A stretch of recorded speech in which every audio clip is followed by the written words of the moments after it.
За ингээд манай Global MBC яг одоо маш гоё сонирхолтой нэг самшил болон буюу одоо ажил зуушлын газар дээр ирсэн байгаа. Тэгээд монголчууд бол ялангуяа монгол залуучууд те Солонгос улсын ИСА буюу айл нүүлгэлтийг бацдаг гэж ярьдаг шүү дээ. Тэгэхээр монголчууд бол маш их хүчтэй мундаг байгаа байхгүй.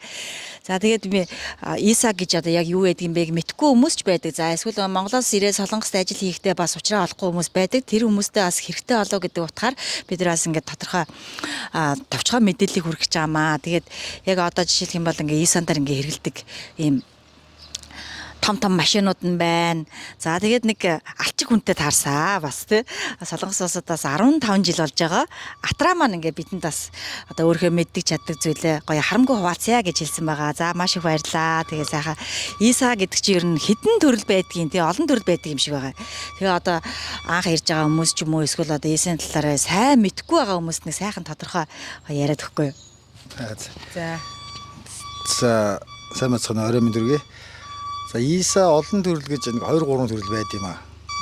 Пужаан ИСА, пужаан ИСА шууд одоо боогод баглаад пужаа ИСА хийгээд аваачаа шууд оруулдаг байхгүй. Өдөртөө оруулна. Эсвэл боож аваачиж агуулгад хийж байжгаад буцаагаад аваачиж хийх вэ. Тэрийг одоо чангуунд аваачиж буцаагаа хийж ийн.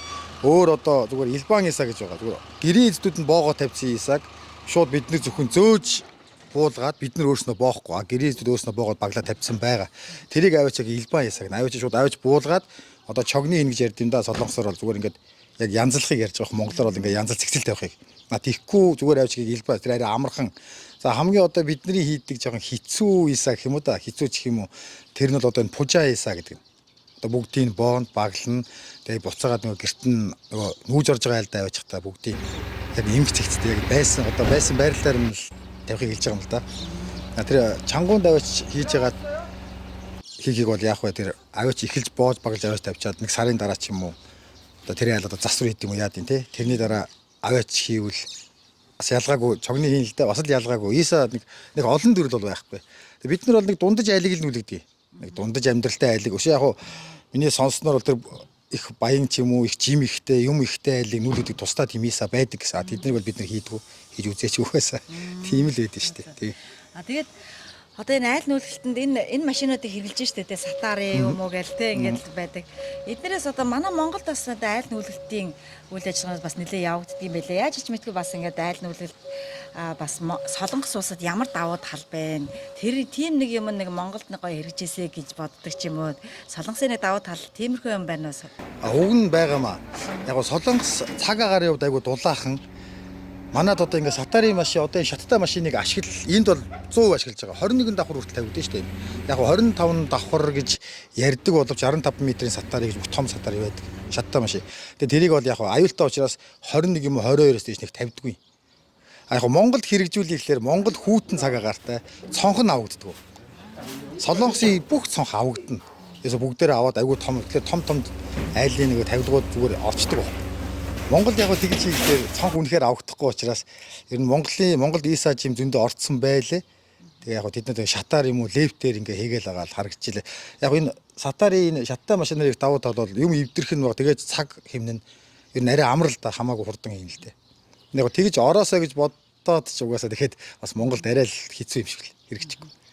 Манай монгол залуучууд ялангуяа энэ оюутнууд шинээр ирж байгаа хүмүүс бол бас ИСА хийхдээ юуг анхаараасаа гэж боддог. Та хэдийн үед бол бүр ингээд туршлагатай болсон байгаа.